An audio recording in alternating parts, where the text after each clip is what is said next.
What's up, Burn Nation? It's Devin Klein here, and as we gear up for an exciting 2025 with the Burn Bootcamp podcast, we wanted to bring back some of the best moments from 2024. For the next few weeks, we'll be re-airing our top episodes, those that you loved, shared, and talked about the most. While you enjoy these awesome episodes from the past year, we're also working hard behind the scenes, creating fresh and fascinating content that we cannot wait for you to experience in 2025. Stay tuned and make sure that you subscribe to our YouTube channel to catch all the great moments from 2024 and all the future moments that we have in store. Thank you for being such a fantastic part of our community and keeping the Burn Bootcamp podcast with you everywhere you go. Here's to a new year of expansion and growth. Keep moving, my friends. Welcome to the Burn Bootcamp podcast. I'm your host, Morgan Klein, co-founder and CEO, along with my husband and company visionary, Devin Klein. And together, with our amazing team, we are going to help you push past your limits, not just physically in our gyms, but right here, mentally, emotionally, and spiritually on the Burn Bootcamp podcast. Together, we will take on challenges and break through barriers to transform into the best possible version of ourselves. We are more than a gym. We are a community. Your community. Let's go, Burn Nation.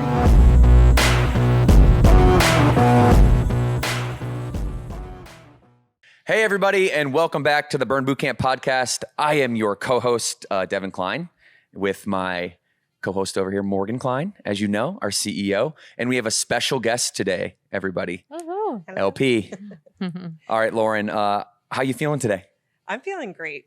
Super excited to be here. I am a little bit nervous, but I am excited to talk to you guys and be able to just be here. We're going to share a lot about your story today. Yep. And so everybody listening in, Lauren has an incredible story. She started back when No Mercy Morgan was a trainer in Cornelius, Back in the day. North Carolina, and has really just climbed the ranks here at Burn Bootcamp and has an incredible personal story motivating her that goes pretty deep. So stick around for that. We're going to let her loose and let her tell you all of the things. MK, how you feeling? Doing good. Good. Yeah, middle of September. I'm excited for today's episode, LP. I'm excited you're here to share your powerful story, as Devin mentioned. And we got some exciting things happening in Burn Nation, some great transformation stories we're going to share with you, some good questions, and some funny topics. So I'm excited. Yes. Listen, so we opened a new location, you guys, and we're going to talk about that real quick. And I think this is a buddy of mine, Shannon. We've known each other for a very long time. Shannon Lamendola, Tommy She's Lamendola. also an OG. She's an OG. She's like one of Started for a our while. very first members and back in the parking lot days. So she just opened location number 411 in Orchard Park, New York. And I thought it might be fun to see if I can FaceTime her real quick. So I'm going to go ahead and see if I can get her on FaceTime here during the podcast, but they're continuing to grow their amazing community in New York with the addition of this Orchard Park location. This is their third one. They have Pittsford, New York, and Webster, New York as well. And when she opened, I FaceTimed her and got a chance to see inside of the opening. And LP, you know, you're at HQ, you get to see locations opening, franchise partners reinvesting into the business model and continuing to grow. What's it mean to you to just watch somebody like Shannon Lamendola, who has been here, you know, right around the time that you joined, maybe a little bit sooner even, because she was in the parking lot days. I'll tell you a story about her in a minute, but what's it mean to you, you know, being at HQ, caring so much about the growth of our system, to see somebody who is doing it and doing it again and doing it again and being successful? Yeah, it's super exciting. I mean, like, you know, I love being able to see franchise partners open 1, 2, 3, 4 locations, and especially for Shannon. She's just such an amazing, you know, person and like just such a light in the community.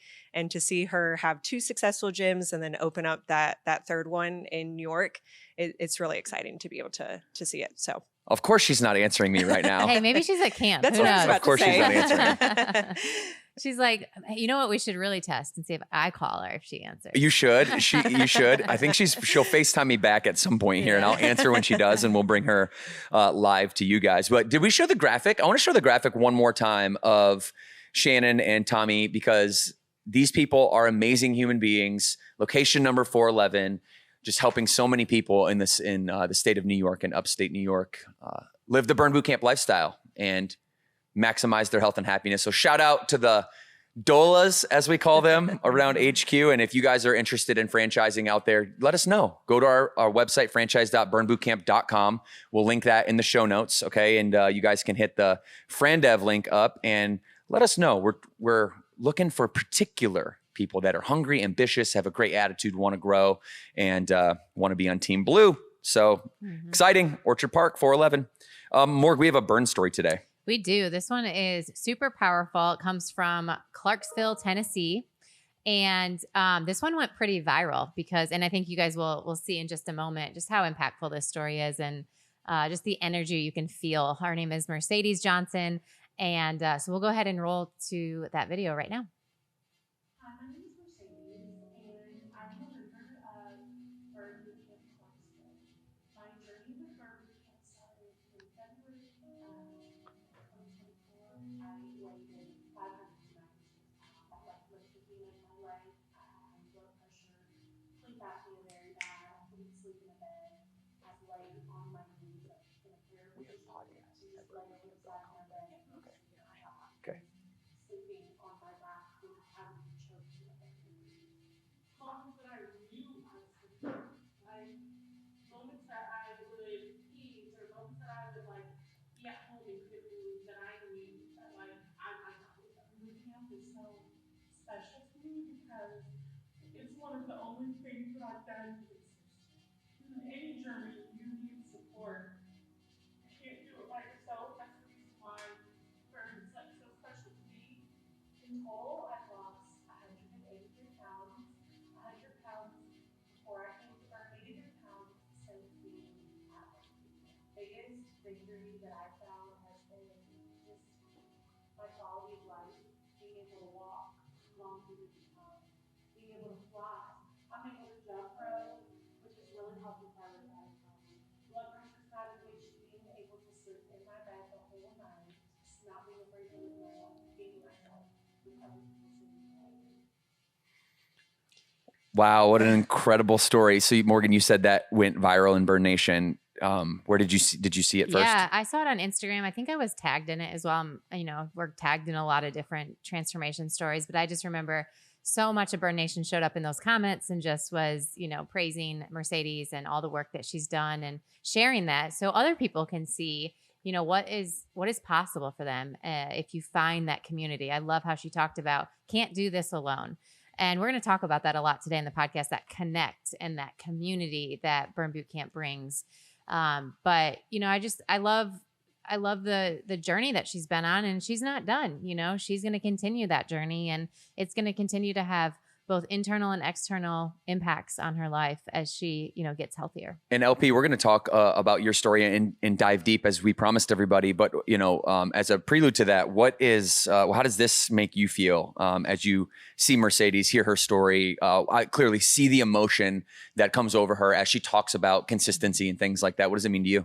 Yeah, I just think it's so important, like the community, right? Like being able to see other people and their transformation stories, it just touches me every single time. Like I've watched Mercedes' video probably 15 or 20 times, and each time I'm like crying because it's just so powerful. Like I know what she's feeling and I understand it because I've been there. It's not just the physical journey, but also the mental journey as well.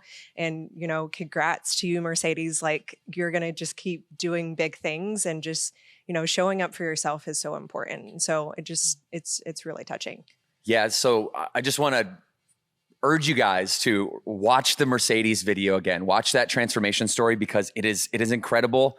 And what I noticed is that when she talks about consistency, there's a lot of emotion that comes over her as soon as she says the word consistency, which means that psychologically that was a hurdle. That was a promise that she kept making to herself, that she kept breaking over and over and over. And listen, we need help to break promises, like to keep the promises. Like we need help to keep the promises that we make to ourselves. And I think it's twofold, right? It's like an internal, powerful motivation personally. And we'll talk about that later and how to get there.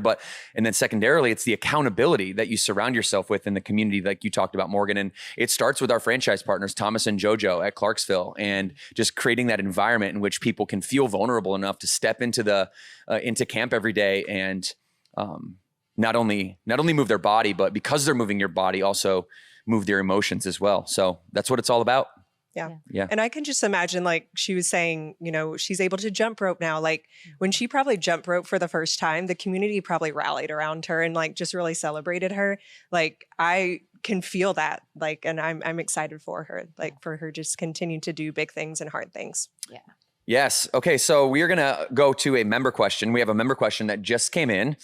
All right. Amy from Mallard Creek, what advice and tips do you have for people struggling to do push-ups on their toes? This is a good one. Morgan? This is a good one. And, you know, I think as a trainer, this is very common for people, women, to come in and not be able to do that, not yet develop that strength. And a lot of it, you guys, actually has to do with our core. So if you've had babies and you haven't fully recovered from what that did to your core and your midsection, make sure that you're focusing on that as well as that upper body strength. But for me, it's all about progression. So even if you can't do 10 on your toes, you always want to try and start with being on your toes and then let your body fail out before you go to your knees. So like for an example, if, you know, the trainer asks you to do 30 seconds of push-ups, like do your best to do as many as you can with good form on your toes first, and then you move down to your knees. And then over time, you're trying to do more and more on your toes. So just because you can't do it for 30 seconds doesn't mean you should not try at all. So it's all about progression. I know, Devin, you're probably going to give even more details of what things you can do outside of push-ups to help you. But I just think it starts with a mindset shift of just because you can't do something doesn't mean you can, like, you don't do it at all, you know? And I think some of us feel that way about even double unders or pull-ups or push-ups. Those are those common exercises that I see as a challenge for somebody. So, but doing one is better than doing zero. So what people might not know is that all three of us are trainers. Yeah. Okay. So we have this thing at Burn where part of the coming of age is to make sure that you get on that mic and rip a few camps. LP, you're no stranger to that. Nope, I am not. So I actually started in Child Watch. Yep. And then I remember somebody saying, "Oh, you could become a trainer." And I was like, haha, you're really funny. I'm not going to do that. That seems very intimidating. And then less than 6 months later, I was on the mic at Lake Norman and training camps. But my biggest advice and what I saw a lot with my members when they were struggling with push-ups on their toes is like, go down really slow. So like do an eccentric, slow, go down and then come up on your knees. So that way you're still building up that muscle and you're still being able, and that helped a ton of people go from doing push-ups on their knees to being able to do push-ups on their toes.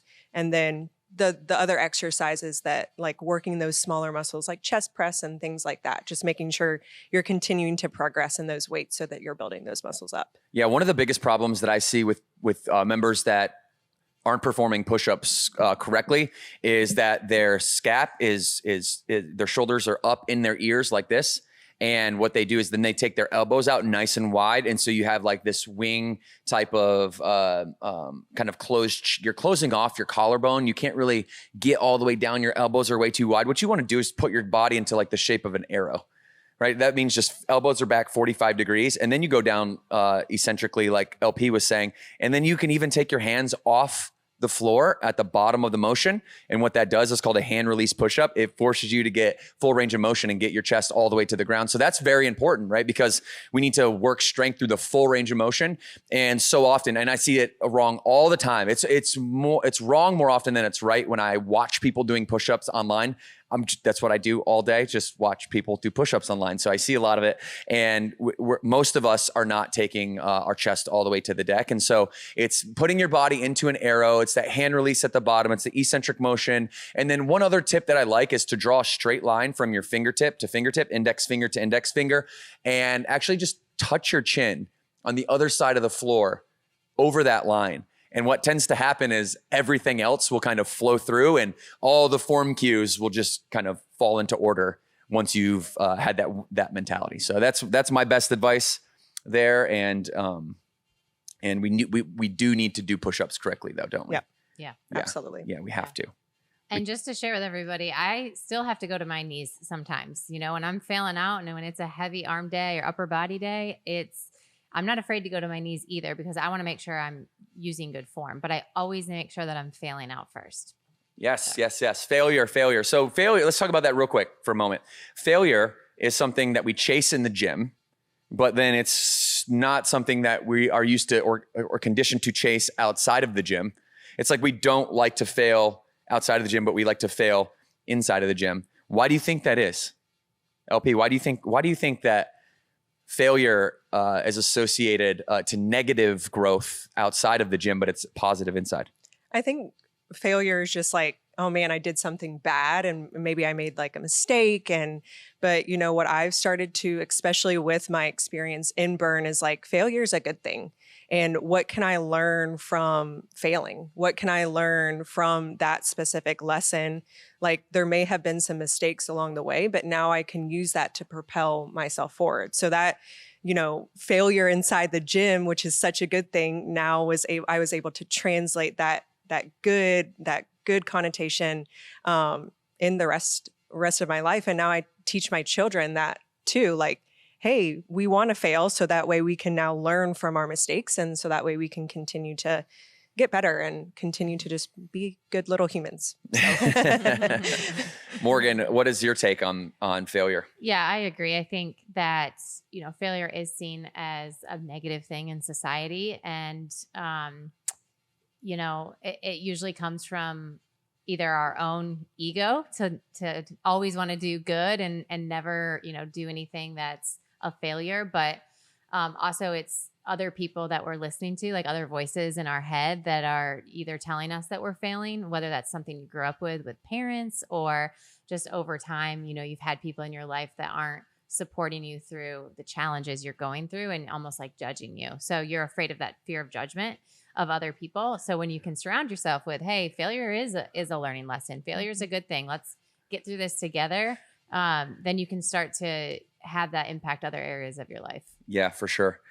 And you know, speaking of failure, it's when you fail, you build up lactic acid in your body from micro tearing all your muscle fiber. It's like little inflammation. You build up little inflammation, and one of the best ways to reduce that inflammation is to go on a walk. And I know that this podcast is mostly about education, but I also want to have some entertainment. We're going to put some more entertainment in the podcast, run a show. And next time you go on your recovery walk, all right, what I want you to do is try what Marilyn Smith from Canada went viral for, all right, after she dubbed her after dinner walk the fart walk. I want you to see this video if you haven't seen it. I think this is so funny. There it is, Tony. Yeah, pull it up. Let's watch it. Going for a fart walk after dinner is something that's going to help you age wonderfully. And if you follow me, you know that my husband and I go out for fart walks most nights after dinner. So about 60 minutes after we've eaten, we put on our running shoes and off we go. Now, why do we do this? Well, we eat a lot of fiber, so we have gas. Everybody does. And yeah, you fart when you walk. So that's why I named it that. But the main reason that we do the fart walks is because by walking for as little as 2 minutes, we usually walk for about 10, 15, 20, but not really quickly. It's more of a moderate walk. We are helping reduce our chances of developing type 2 diabetes. I love how she's so serious. She like brings it back to something serious. It's helping maintain our blood sugars, keeping them from ricocheting all around. And as you age, especially after 40, you have a bigger chance of developing type 2 diabetes. So it's these little things you do on a regular basis that can have a really big impact on your long-term health. So sign yourself up for fart walks. I invented the hashtag. Yeah, so on my grave, Marilyn Smith, the fart walk inventor. Yeah, you know what? It's fun to be famous for something. Oh, I just love it. I love it. And it's yeah, I mean, walking obviously does do those things, but the fart walk, guys, is pretty funny. LP, you ever been on a fart walk before? I'm gonna be honest. I walk with my kids but I've never been conscious of like, do I fart or do I not? And so now I was like talking about it with Morgan right before this, and I was like, now when I walk, I'm going to be like, am I passing gas right now? Like, am I farting? Like, I don't know. So I'm definitely going to be more conscious of my gas pass whenever when I go on walks now. Morgan, I know you're tooting on your walks. I don't know. I might be. I saw this video a couple of months ago and I remember sharing it with some friends because I also thought it was funny. But there is some truth to what she's talking about from a health benefit. You know, walking after you are eating is a really great way to normalize your blood pressure or your blood sugar levels, and obviously just getting activity in is great. So yeah, now I'm like, maybe do I need a fart or am I farting? So am I supposed to fart the whole time? Yeah. How many farts per stride is inappropriate for this? What's the protocol? I feel like next time I go on a walk with you, Devin, you're just gonna be letting it rip, and you're just gonna be like, yeah, that was what she told us. So I'm just gonna show the kids that video, and then I'm gonna make fart noises while you're walking, and they're gonna think it's hilarious. Love it. Yeah. They're gonna love well, it. the fact that it's funny because we're all like grown children inside, and like we think farting is still hilarious. Like my kid, like they crack up anytime that happens. Farts or poop is always gonna it's always good. It's always gonna be funny. It's always gonna be funny, no matter what age you are. Yeah. Okay. Does that make you guys uncomfortable at all to talk about farts on the podcast? No, I'm pretty open when it comes to my digestion, and obviously there's a level of TMI. But well, I hear you and your girlfriends at dinner talk about your digestion, and that's a whole different ball game of what goes on. For sure. Yeah. Hey, at least we're talking about it. Yeah, I think it's important to like. Do you guys talk do about that, it with LP? your Like, friends. do you go out to dinner and talk about your digestion? Absolutely. Well, Devin, see, we talk about like the NBA playoffs Yes. or like the new rap battle. This is the difference between or the protocol we did yesterday. Men and women, because women have more digestion problems historically than men because of our hormones. So even when we travel, sometimes just traveling, then your body just shuts down and doesn't allow you to do it. So it's frustrating, and it's good to get in common company and be like, isn't that annoying? So, or what do you do about it? Because we all are always looking for tips to make sure we're pooping every day. Yeah, well, being regular. Well, I've been regular since I can remember. So I know. Okay, we're gonna move on from fart walking, and so yeah, just remember to fart while you walk. Okay, so we have another member question. This one comes from Tanya out of Asheville, North Carolina. And she asks, what should the target heart rate be on strength days? Ooh, okay. The target heart rate on strength days. Here's what I'm going to tell you. That the question you're asking might not be the best question to ask. It should be, how heavy can I lift within hypertrophy, which is 8 to 15 reps by most regard. How heavy can I lift from 8 to 15 reps to failure? Like to failure, not when I feel like failing, or like when I'm like tricking myself into maybe I'm starting to fail, but when my body physically is exerting force against a load and I cannot pull it up. I cannot physically lift it anymore. Gravity wins. It takes over. You're done with that set. 8 to 15 reps. You choose that weight. Your heart rate might be in a different spot depending on who you are. Right? Because if you're somebody that's very, very conditioned, right? You're also coming to ACON, you're also coming to Metcon, you're also coming to bodyweight conditioning. You're doing those conditioning protocols too. Your heart rate at rest is going to be lower. It's going to be harder for you to get your heart rate up during strength training. Make sense? Mm-hmm. So what we want to do then is associate strength with repetition and failure. And when we want to associate conditioning with like max repetition, anaerobic threshold. So hypertrophy, anaerobic threshold, strength, hypertrophy, conditioning, anaerobic threshold. And you're going to have about 75% strength and about 25% conditioning if you want that perfect balance to where you can run fast, jump high, lift weights heavy. You're all around athlete. That's what Burn Bootcamp protocols are all about. It's that in a nutshell. So great question, great notion, but I think there's a better question to ask is how many reps should I be lifting in on strength days to gain the most muscle possible? The answer is 8 to 15 by most regard and most people. And it's called hypertrophy. So that's my answer to your question, Tanya. LP and then Morgan. Yeah, I mean, I'm going to be honest. I don't know what the target heart rate is, but I will say, like, for me personally, I shoot for the same thing. Like, there are some strength days where I'm probably sweating more and breathing heavier than a cardio day because I know that I'm pushing my body, and I'm making sure that I have good form, and really lifting those heavy weights. So yeah, definitely making sure that I'm, feeling it by that seventh, eighth, ninth, 10th rep, and really trying to hit that failure point during strength days. So Yeah, everything LP said. I don't have like scientifical, That scientific advice. notion. I don't use a tracker like to monitor any of that. So I also don't even look for a target in my own workouts. So it's not really something that I'm. Yeah, you're much more. I like to show up, Yeah. lift as heavy as I can, do the work. And you're leaning on the protocol and the Yes. trainers, and Yep. you're leaning on the environment and the community to really get you there. Yeah, And and I think that's what our what most job people is. do. That's our job at Burn Yeah. Boot Camp, right? Our job is really to let you come in, show up, and not worry about the external metrics that your watch is telling you. We should be there to write the protocol to get results. Your trainer should be giving you one-on-one advice, looking at you and saying, "Hey, I think you can do more." And so if those things are all happening and you're receptive to that challenge, we're giving you a workout that's going to be effective if you're consistent with it, and you're pushing yourself to progress in weights or reps or time under tension or whatever it is that trainer is challenging you to do. Outside of that, you shouldn't have to worry about how many calories you burned or what your heart rate was, things like that. So that's kind of how I've operated in the last 10 years. So it's not been a focus of mine.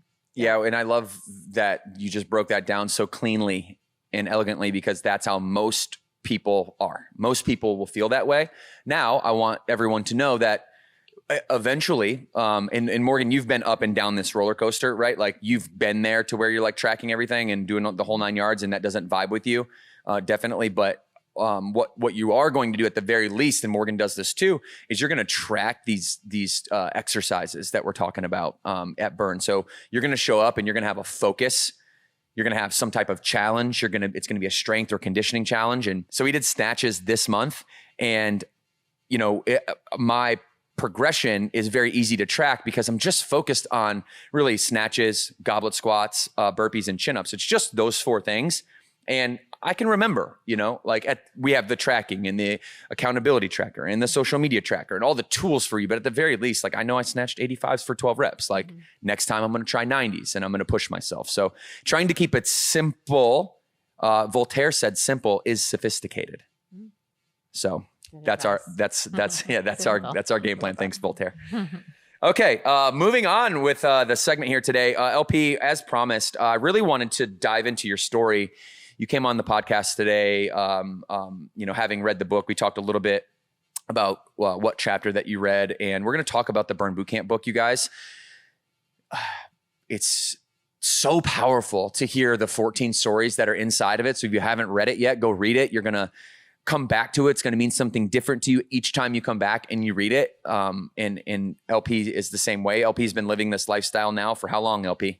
Almost 7 years. Almost 7 years. And so, I just wanted to give her the opportunity to be on the podcast today and to share her story full out, not setting any time limit on you. Just tell us everything that you'd like to about your journey, about, the lowest of the lows and the highest of the highs, where you've gone, where you're at, and where you're going. Yeah. So when I was first reading the book, and especially, chapter 5, it starts off with a story about abuse. And I am, and unfortunately, no stranger to abuse. I experienced it during childhood and then was in abusive marriage for almost 7 years. So when I found Burn Boot Camp, I was coming out of the tail end of an abusive marriage. So really trying to decide, am I going to continue to be in this marriage that wasn't healthy? It was toxic. Or am I going to, get a divorce and be a single mom of 2 very young kids at that time? They were 3 and 18 months. And it was scary. I remember not telling anybody for a very long time of the things that I was going through and the things that I was dealing with, because I felt a lot of shame. And I just felt like, I always told myself that I would never be a person that, if that would get tossed around or get hit, or go through emotional, physical, and mental and sexual abuse. And I unfortunately was for a very long time. But I remember the first people that I told were, people at Burn, and then also people within church groups, and they really just surrounded me. And the way that I came into Burn was through Child Watch, like being able to bring my kids and also have a job that I was able to have them there. And it was in the darkest times of my life that I found Burn. And I'm not exaggerating or, sugarcoating this. Burn saved me. Not only the community saved me and the connection, but really being able to model a healthy lifestyle for my kids, and just being able to start my healing journey. Took me 34 years, but it's been such a blessing. Just the people that have come alongside me and the people who not only love me, but love my kids and will do anything for me and my kids. Like I just can't say enough about it. So I'd love to, if you don't mind, just dive into that a little bit deeper. Can you take me into the moment where you had like one of your lowest lows? Tell me the story of what happened and how did you react to that in the moment? And,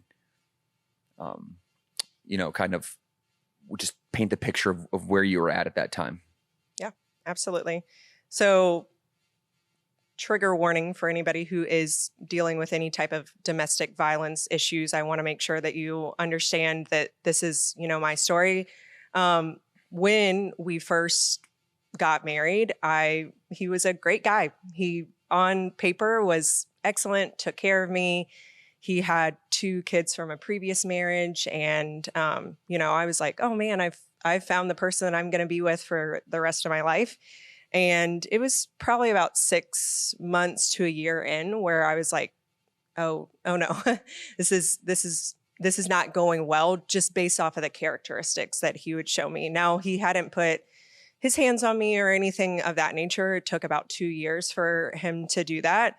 But I kept blaming myself for a very long time, saying that like, it's my fault, that, I'm do things to get on his nerves, or I do things to, have his anger rise. And so that's when he would hit me, or that's when he would yell at me or do all these things. And, it got to a point in my marriage, especially when I had my kids, where it's like, this isn't healthy. And, there were several points with inside that last like year right before we got divorced where I thought I was going to die.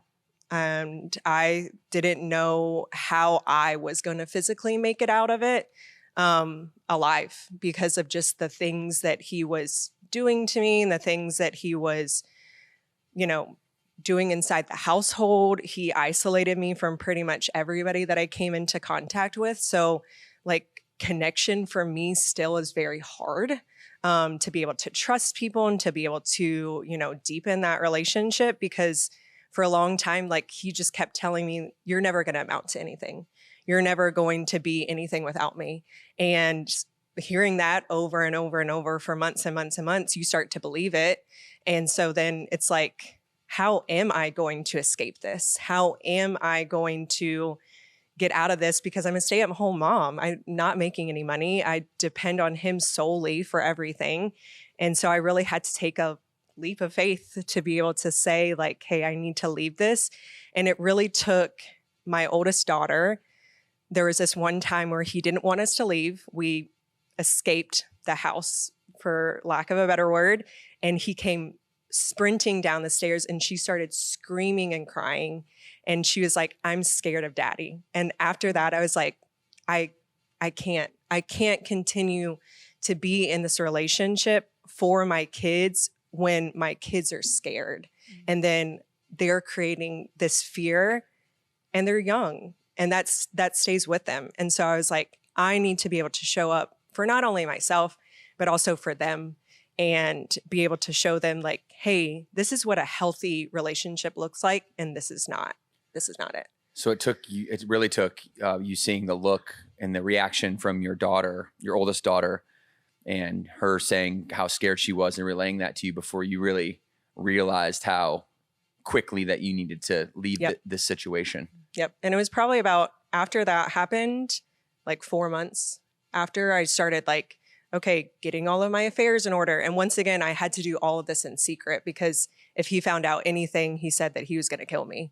So it's like, I had to be able to, set money aside, the little money that I had, let my family members know, like, this is the first time that I told them everything, let a couple of friends and people that I knew and I trusted know what was going on. So that way they could help me. And that way they could the people afterwards, they furnished my entire apartment afterwards.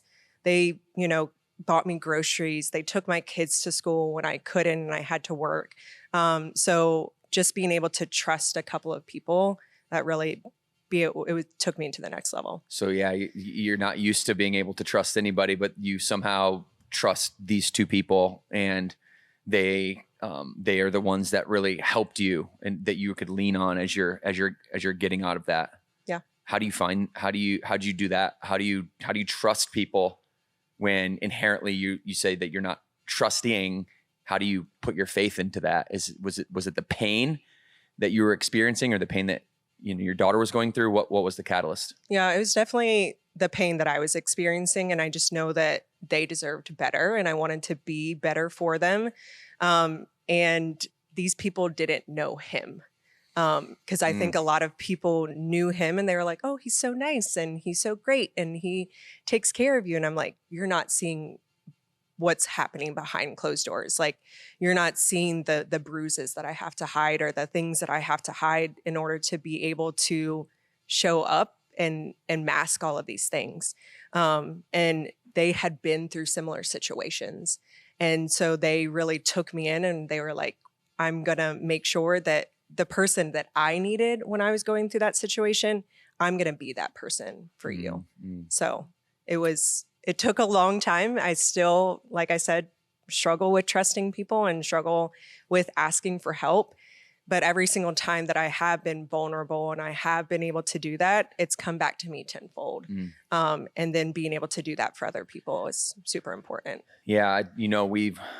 People don't know this, but we know each other's story, and we relate on a very deep level because I grew up watching my mom and dad do very, very similar things. And there was always substances involved. Always. They were so nice and such sweet people, right? And so loving and like great human beings off the sauce. But as soon as the bottle turned upside down, the drugs started rolling, it just became an entirely different world where there's substances involved in this. Was that this type of scenario that so often happens with those who experience domestic violence, alcohol, drug abuse? These types of things were happening as well? Not so much drug abuse, but he did enjoy alcohol, and it definitely did get worse whenever he was drinking. And but once he would again, do these things sober too. Yeah, but he would do these things sober. Like, I always had to walk on eggshells. I never knew how he was going to come home, if he was going to be in a good mood, a bad mood. And, I could do absolutely nothing and get thrown into the wall.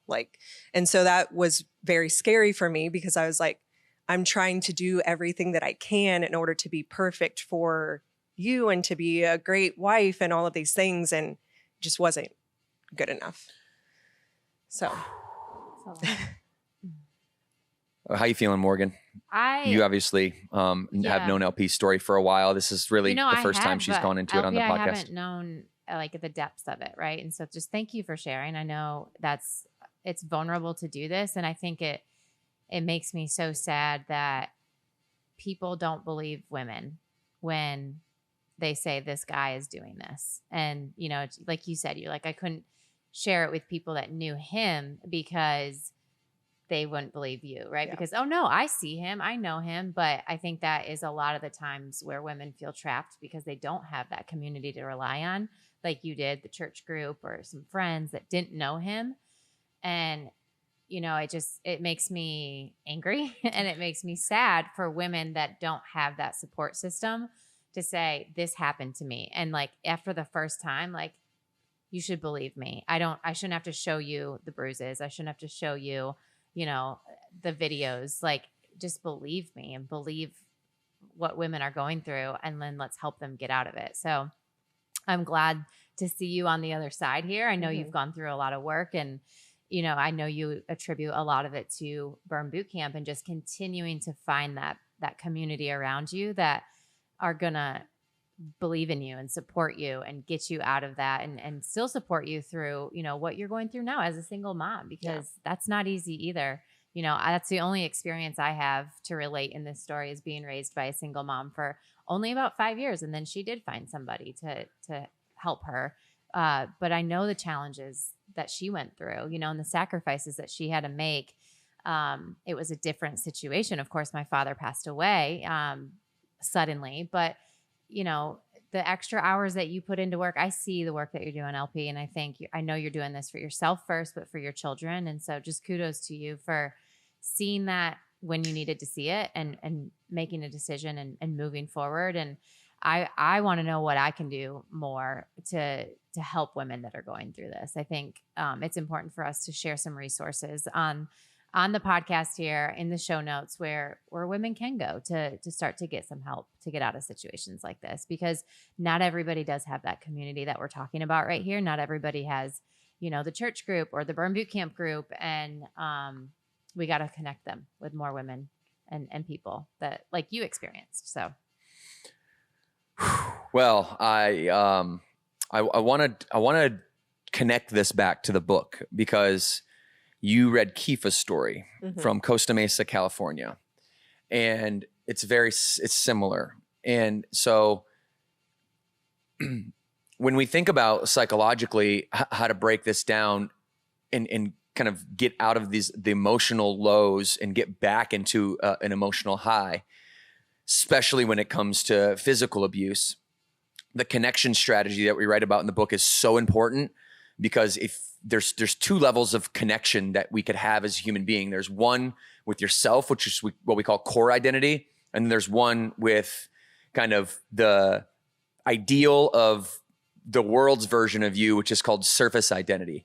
And if we don't connect with ourselves first, we'll never be able to connect and to navigate the rest of the world appropriately. And oftentimes in an abusive relationship, what you are is somebody else's idea of who you should be, and you're not connected to yourself first. So the work here, and the work that Morgan said she's watched LP do, this work is the connection with herself. This is her finding out the answer to the question, who am I really? And connecting with that core version of herself, that version of yourself that when you identify it, you get tingles, because you're like, yup, that's it. That's who I am. That's what I'm supposed to be. And it is divinely connected and congruent with where you're supposed to go and who you're supposed to be. And so many of us, even if it's not an abusive relationship or something that's extra traumatic or the emotional lows of all lows, even if it's like an emotional low, but you're kind of just going through life, nothing really is happening that's terrible or existential, but your life isn't that great, you're not too happy with the way it's turning out. Well, you might just have what I call the Bob the Banker syndrome, where you go around every single day introducing yourself to people as like Bob the Banker, who is, serving this and serving that, and, just this surface level shell version of yourself, when there's really nothing, no connection inside. You're not Bob the Banker. You're not just defined by your occupation. You're not defined by your name even. You are much more than that. You're a father. You're a lover. You're a friend, a business owner. You're a volunteer, right? You're allowed to have these multiple hats that you wear, and connecting with yourself at a core level is the key to, I think, unlock the next level wherever you're at. You always have to reconnect with yourself. And when you reconnect with yourself and your core identity and you're aware, self-awareness becomes a lot easier, because now you're talking to your core identity. It's your ego talking to your identity. And now self-awareness becomes a lot easier, because you know how to navigate yes and no to the things that come to you in life. Not somebody else's version, but your own. So when we talk about connect, Morgan, in the book, and we you talk about core versus shell, like what comes to your mind? What is your story?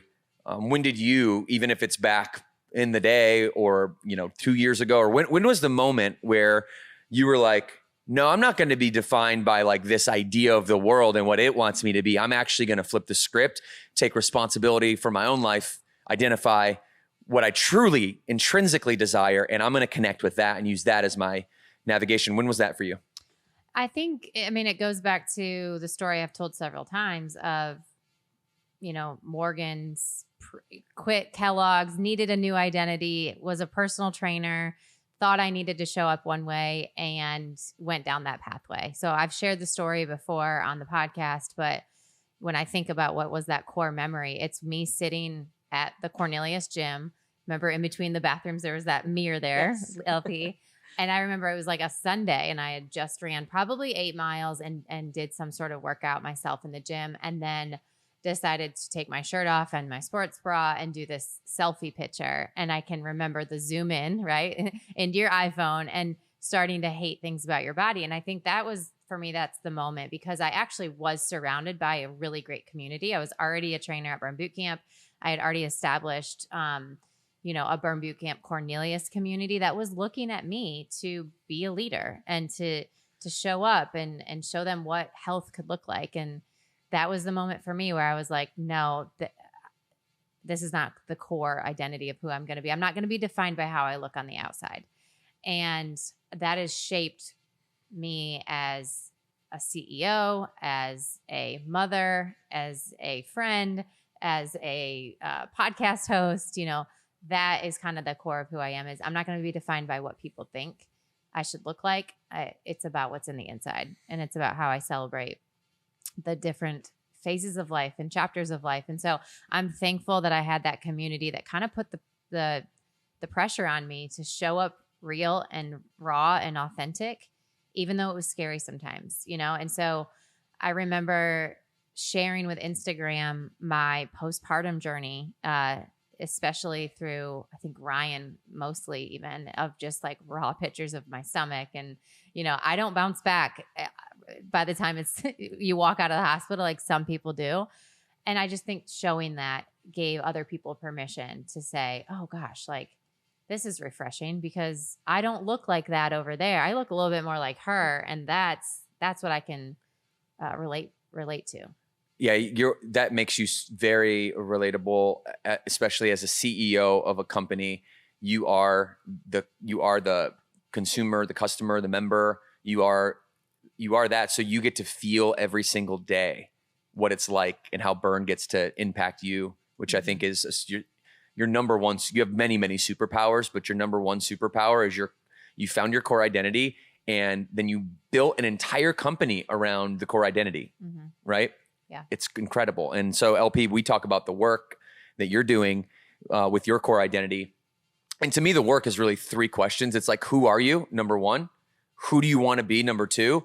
And what's stopping you from getting there? So why don't you answer those questions? Oh gosh. Who number 1, who are you? Who do you want to be, and what's stopping you? I'm going to be honest. Like, I think I'm still trying to find who I am as a person. When you're told over and over who you are from other people, it's very easy to be able to believe those things. And so I'm still trying to figure out who I am and, being able to do that. And it's literally a moment by moment process. Like, there will be times where I'm like, oh gosh, I'm a failure. And, I'm doing a bad job as a mom and this and that. And I literally have to rewire my brain and say, no, you're not. These are the facts. But this is the things that you've been through that make you think those things. So it's really good self-awareness. It's hard, and trying to teach it to my kids as well. It's very difficult. It's very challenging.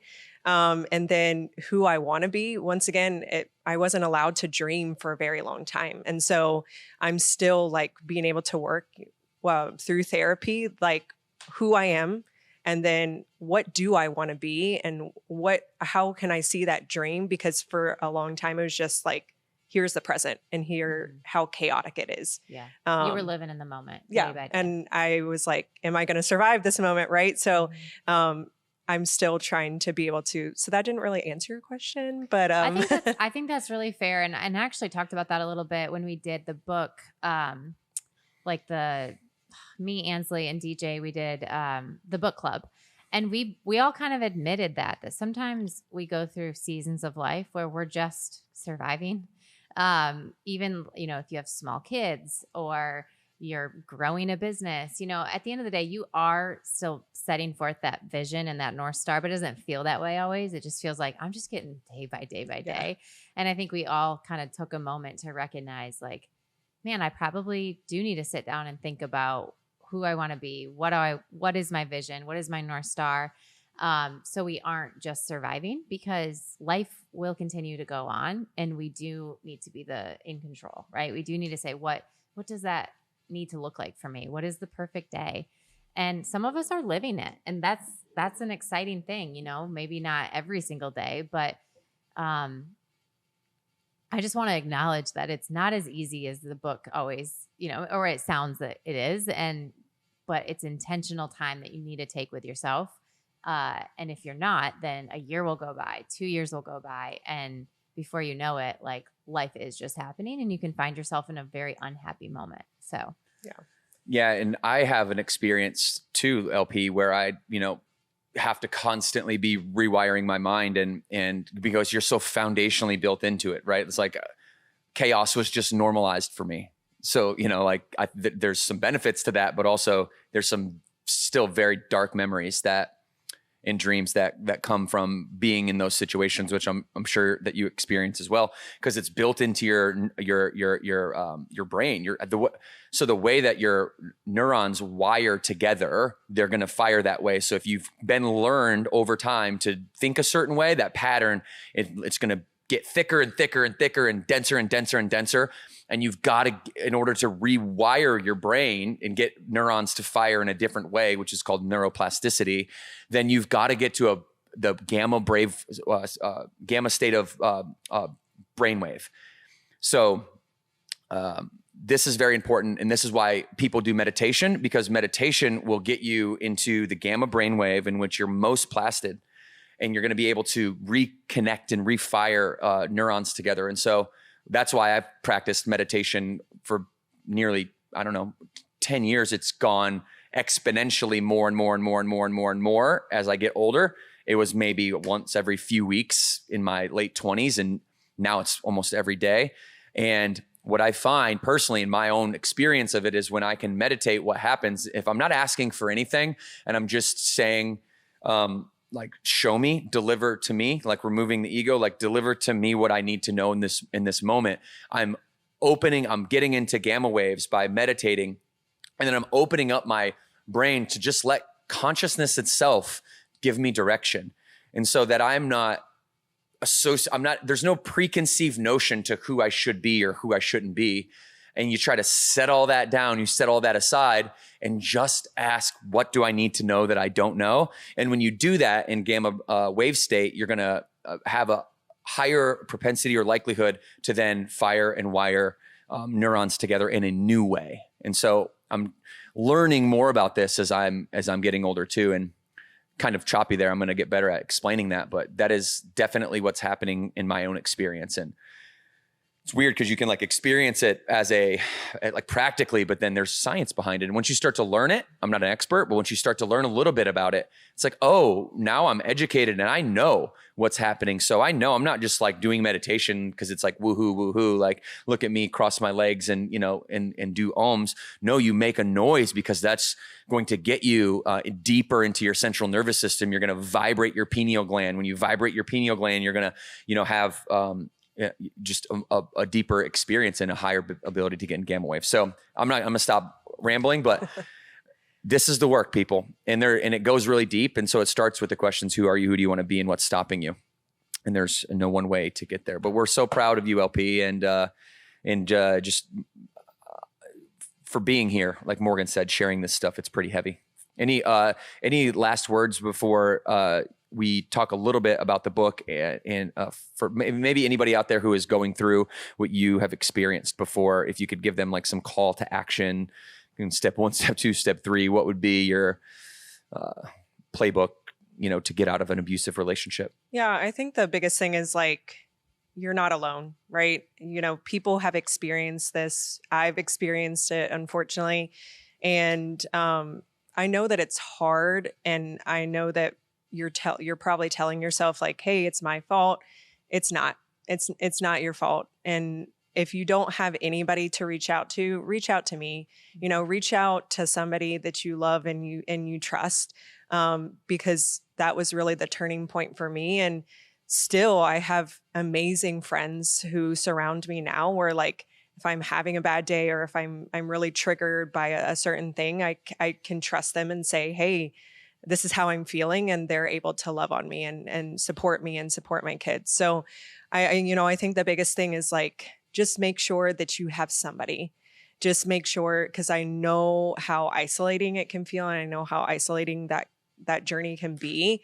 But you need people and you need to be able to find that community. So if you don't have one, find one. If you don't know who you can reach out to, you can reach out to me and I'm happy to help. So. Yeah. Well, thank you again, LP, for sharing your story. And as you mentioned, the book, we talked about it here. If you guys have not read the book, it is available on Amazon. It's that strategy, which is connect, talking about community, as well as 4 other strategies to strengthen your inner and outer fitness. So we'll make sure that the link to the book is directly in the show notes, but we would love for you to buy a copy and then leave us a review. Let us know what you think of the book. This gives a lot of practical tips. We've got recipes in there. We've got workouts in there, and we've got some really, really great member stories. One, obviously, that we mentioned today about how these strategies have impacted their life. So go pick up your copy today. Okay, everyone. Well, listen. By the way, I misspoke. It's theta, not gamma. Theta, theta, not gamma. Gamma is when you're hyperactive. Theta is when you're hyper not active. Okay, just so we know. Okay, I'll self-correct. I'm always open to being always wrong. Fact checking yourself. That's I just wanted to make sure because I was just reading about this like last week and I didn't have it quite all the way down yet. Okay, good. All right, everybody. Well, listen, thank you for being here. Go leave us a review on Apple Podcasts. We'd love to get those reviews up over there. Spotify and YouTube, you can watch this podcast. We have videos on every single one. Podcast at burnbootcamp.com. If you'd like to be on the podcast, submitting a video, sharing your story, letting Burn Nation know that you came to play, all right, and that you have sought a transformation, you are there, you have another one in sight, and you want people to know about it, you want to hang out with us on the podcast, submit your story, podcast at burnbootcamp.com, and we will be right there to communicate with you directly, okay? All right, everybody, we're going to end it like we always do. We got 2 claps on 2. 1, 2. Hi, guys.